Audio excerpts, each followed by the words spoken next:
guys. Hinay. Hi guys, nandito tayo ngayon sa biyahe guys. Papunta tayo ng Manila after 4 years. Ayan, magbabaksyon tayo ulit sa Manila kasi na-miss ko na yung Manila. So ayan, dito tayo ngayon sa van. Bale, 1 hour na kami na nasa biyahe, pero eto ngayon, nakapondo yung van kasi basta nasa terminal, hindi ko lang kung bakit, pero 15 minutes na nakapondo, and maya alas na rin kami kasi kanina pa. So yun, yung flight talaga namin is mamayang madaling araw pa. But since malayo yung airport sa amin, kaya nagaga kami ng pag-alis, ayun, para hindi tayo mag-gawal sa oras, ganyan. Tayo kapag nandun na kami sa Manila. Hindi ako na-inform guys, ganito na pala ang Jollibee dito sa loob ng SM. Diyos ko.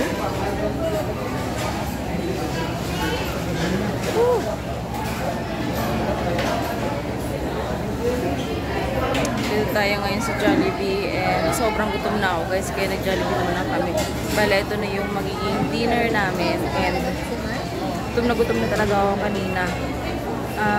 Uminom na ako ng tubig, madaming tubig kasi humihilap na talaga yung tiyan ko, and nagmamadali kami dito ngayon, pero natagalan pa kasi ganito na pala ngayon dito guys. Hindi ako updated kasi dun sa hindi wala pang ganyan dun sa Jollibee dun sa amin. Ayan, ito pala yung dumating guys. Kain tayo guys. I'm super gutom na. Ang sarap pala ng fries kapag gutom na gutom. Bali din nandito na nga pala kami sa Bacolod guys, and yung biyahe namin ay 5 oras na mula doon sa amin. Ayun, ganun po siya kalayo. Kaya nung pagdating namin dito sa Bacolod, dito sa SM, sabi ko talaga muna kay mahal, kumain muna tayo. Kasi grabe guys, gutom na ang first one. By the way, yung flight namin mamayang madaling araw pa, kaya hindi kami gawal sa oras. So matagal pa yun, kaya kain muna tayo dito sa Jollibee. And finally, ayan na nga, dumating na yung ating mga order. Thank you Lord, makakain na rin tayo sa wakas. Ayan guys, kain tayo guys.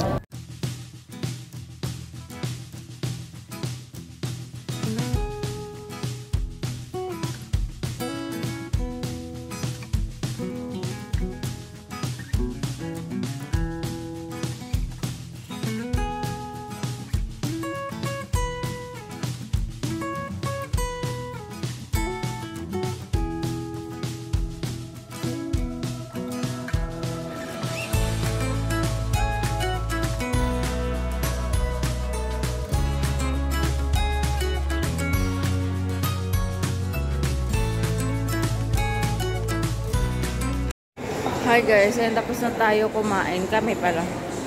Tapos na akong kumain, and sobrang busog na busog ako. Grabe. Para ako nasusuka sa kabusugan. So yun. Labas na tayo ng SM, and papunta na kami ng airport. Hindi na nga ba ang taxi? Ayan ko. Hindi siguro sa highway. Wala na this.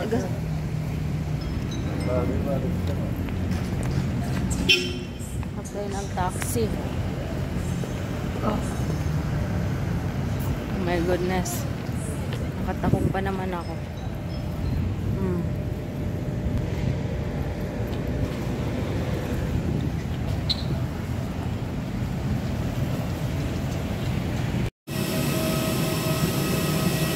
Boarding na kami guys.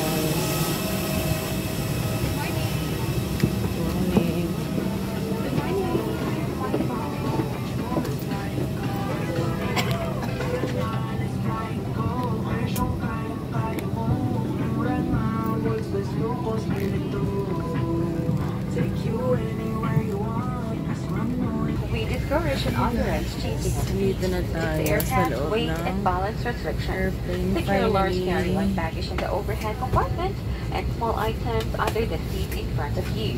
Please pack the last and have a super journey ahead. Thank you. Sa mga mahal naming fan ay Croatia Flight D2602 Dito talaga ako sa patungong malapit sa may bintana. Mangyari mag-TO seat number sa So, dito makikita sa para inyong mamaya. boarding Pero hindi pass. pa rin namin natin Ipinagbabawal po makikita namin ang mamaya paglipat kasi na upuan walang madilim pa pahintulot pagka para sa bumaba wait yung and airplane. silence sa aeroplano.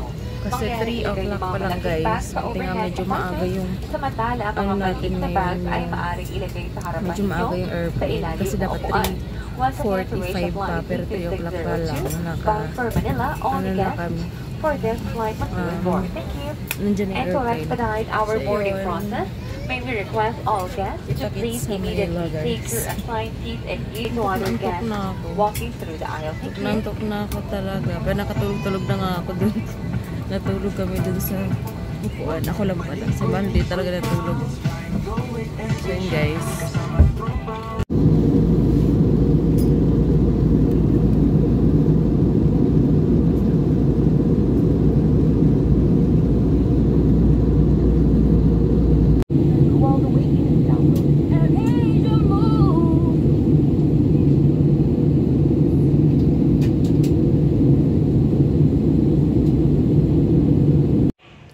Hi guys! Andito tayo ngayon sa hotel. Nakarating na rin kami. Nandito tayo ngayon sa Baclaran. Basta Baclaran. Dito sa hotel ng Baclaran. Maraming mga hotel dito eh. Pero yon. Nandito tayo ngayon sa Baclaran kasi alas 2 pa yung check-in namin sa pangalawang hotel na pag-stayhan namin talaga ng 5 days. So yun, nag-check-in kami ng paglapag ng airplane, nag-check-in kami dito kasi sobrang antok na ako and ang hapdi na ng mata ko. So yun, hanggang ngayon hapdi pa rin naman kasi parang naninibago ako, hindi ako nakakatulog kaagad. Nakakatulog ako pero yung mga saglit lang. Video. Dito tayo guys, naghihintay. Pinapayos ni Mahal yung kanyang cellphone, yung charger, yung charging port kasi hindi na siya gumagana. So ayan. Hindi tayo ngayon sa Baclaran. Katapos ko lang mamili. Ito yung mga pinamili ko. Ayan. And hindi siya katulad nung 2018 na medyo mura-mura pa. Merong dalawa 150 na mga shorts. Ngayon ano na, dalawa 180. So yun, ano talaga, malalaman talaga natin na tumataas na lahat ng bilihin. So yun guys, ito yung harap ko ngayon.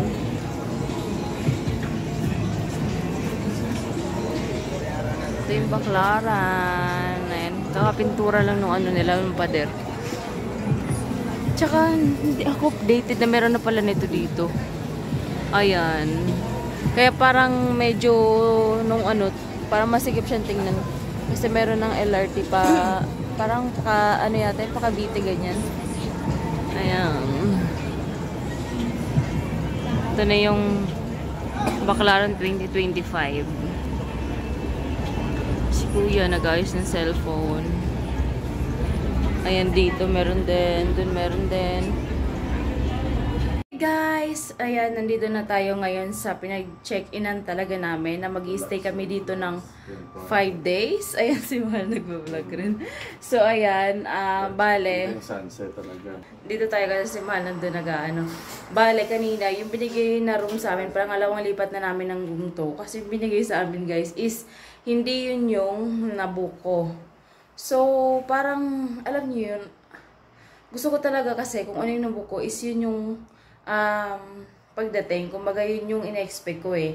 In-expect ko kasi is may balcony and then yung room na binigyan nila sa amin, yung unang room na binigyan nila sa amin is without balcony, which is yun talaga yung pinaka-preferred ko na may balcony kasi ano, alam niyo naman 5 days tayo dito na mag-stay and then mas gusto ko yung may balcony kasi 'di ba nakikita natin yung sunset, ganyan. Basta iba guys pagka may balcony. Tsaka mas maganda talaga kapag may balcony yung kunin nyo na room. Kapag mag-i-stay kayo na matagal kasi para hindi rin kayo maboboring lang sa loob ng room nyo. At least meron kayong matatanaw-tanaw na na view, ganyan. City view. Ganun. So yan, gusto nyo ba rin tour guys? Ayan, ito tour ko kayo. Since kararating lang namin, hindi pa siya makalat. Papakita ko siya sa inyo. Ayan. Start. So, yan. electric stove. Pinangbuksan din nila. Ito yung mga pwede nating gamitin dito. Bali guys, nasa ano tayo ngayon na, nasa Green Residence by PBY. Ayan yung binook ko na hotel. Condo. Parang condotel ganyan. So yan siya. Meron siyang electric kettle kapag gusto niyo na magkape. Nagkape na kami kanina dun sa kabilang room. Then dito sa kabila ganun din. Meron na silang mga kasamang mga ano. Ayan, may mga kaldero. Pwede kayo magsaing. May mga baso din dyan. Ayan, may mga equipment na magagamit kayo just in case na gusto niyo magluto. And then merong sink. May free na water. Pagka naubos to, kami na yung magre-refill. Kasi yung kanila is pang 1 jug lang. 1 jug lang yung free. Ayan, binuksan nila yung ref. Working naman to lahat. Dahil, working to lahat. Kasi tinanong talaga namin kung working lahat. Ayan, guys. Wala siyang aircon, man. Then, ito yung CR natin. Ayan. Ayan yung ka-CRan. Actually, medyo malaki tong ano na to. Room na kinuha ko talaga. Bali, ang tawag sa room na to is, deluxe with balcony. Yan siya. And then, meron pa ditong pa-couch. Ganyan. Merong table. And then, another table kapag kakain. And then, yung ref. Ayan, meron din ditong smart TV. And then, meron silang mga paganyan. Design. So, yun guys. Nung nakita ko to. Okay, commercial muna. Bali, nung nakita ko to guys, sobrang nasayahan ako kasi ito yung room talaga na binuko ko and ito yung nakita ko dun sa picture. So, nung nakita ko siya, ayun, sobrang saya ko na. And then guys, dito naman tayo sa, bali parang may sala tayo dito. Ito yung table. Pasensya na kayo guys kung medyo magulo akong mag-explain kasi ganun talaga ako. Intindi niyo. Guys, ayun lang yung ating pa-tour. Ayun na yung lahat. And so far maganda yung room na gustuhan ko talaga. So yun lang naman guys, nagustuhan niya rin. And ayun, wala namang nag-concern lang din talaga ako kasi parang ewan ko, hindi ko alam kung marami yung kanilang guests ngayon, pero sabi nung staff marami daw silang guests kasi nagtanong din ako, bakit parang alam niyo yun, parang hindi ganun yung nila. Pero okay lang naman sa akin, ang importante talaga is na nabigay sa amin kung ano yung binayaran ko na accommodation. So yun guys, ayun lang. Dito mag-ano-ano na muna kami dito. Mag-ayos-ayos kami ng gamit kasi nakapamili na kami kanina ng mga pampasalubong para sa probinsya, mga damit-damit ganyan. So yun guys. Ito yung pinakahigaan natin. Ayan. Ayan, andito yung kanilang aircon. Ayan.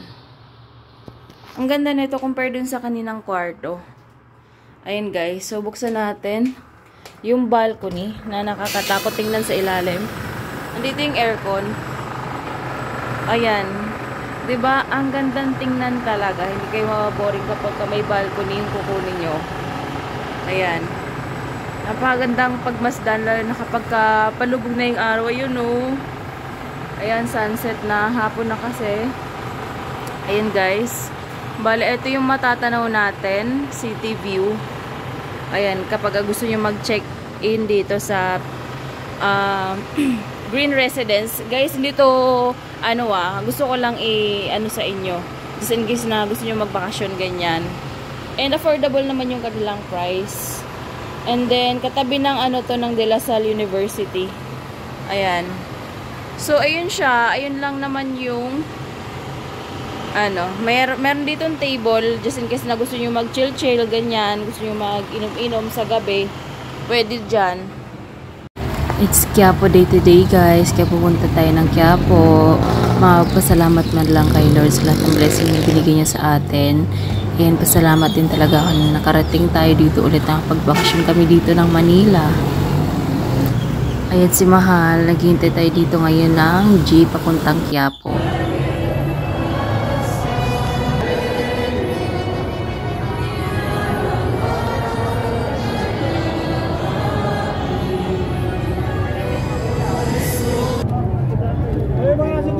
Sobrang daming tao dito ngayon sa Quiapo. And ayan, hindi ko na malayan na naka-video pa pala yung cellphone ko kasi akala ko naka-post. And then bumili pala ako dito guys ng santo ni Black Nazarene. Marami naman nagbibenta dito sa labas ng simbahan.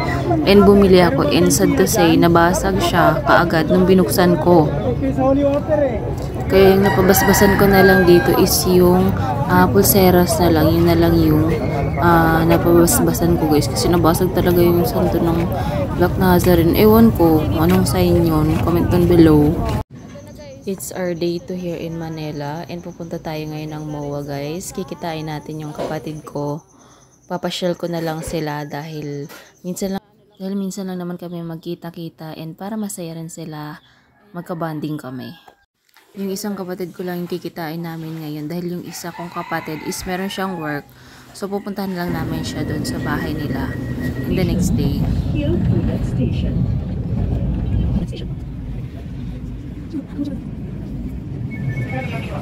Isa sa mga pinaka-nagustuhan ko dito sa accommodation na pinagbukan ko guys is malapit sa LRT. So walking distance lang siya dun sa station ng Quirino. So, ayan, malapit lang talaga and super accessible dito sa LRT. Kaya sobrang bilis lang ng biyahe namin. So, yun guys, medyo siksikan lang dito sa loob ng LRT, lalo ngayon ay rush hour. Nakakaloka nga dahil kapag yung pupondo yung tren sa kada station, tapos nakatayo lang ako, lagi talagang nakakaloka guys, basta nakakaloka. Pero it's okay lang naman kasi at least hindi na tayo nahihirapan sa traffic. Mabilis lang naman yung biyahe and mabilis lang tayo makarating. So yun yung binabaan natin na station is Baclaran Station and ayan, dito na tayo guys. Alam niyo, isa sa mga nagustuhan ko talaga dito sa Manila is talagang pagusto ko talaga kung anong mga gusto mong kainin. As in, kung ano yung cravings mo, makakain mo talaga siya. Gawa na nandito lahat. Sobrang lapit sa lahat. Ayan o. So, nandito na tayo sa Baclaran and ngayong araw na tayo mamimili-mili na naman tayo ng mga pampasalubong natin dun sa probinsya. Ayan, dahil mura lang talaga dito guys. Magkano lang yung terno nila, 150, 180 and then merong mga shorts na 180, ayan, mga damit pambata talaga. Ikaw na lang mauubusan talaga ng pera dito. Nag-check na rin kami dito ng maleta guys and mura lang yung mga kanilang mga maleta. Itong hinawakan namin is 900 pesos lang yan. Bumili na rin ako ng palda short ako. Grabe, ang ganda nito. Kaya binili ko na. Ayan, 250 pesos lang yan guys. So, ayan lang. Thanks for watching.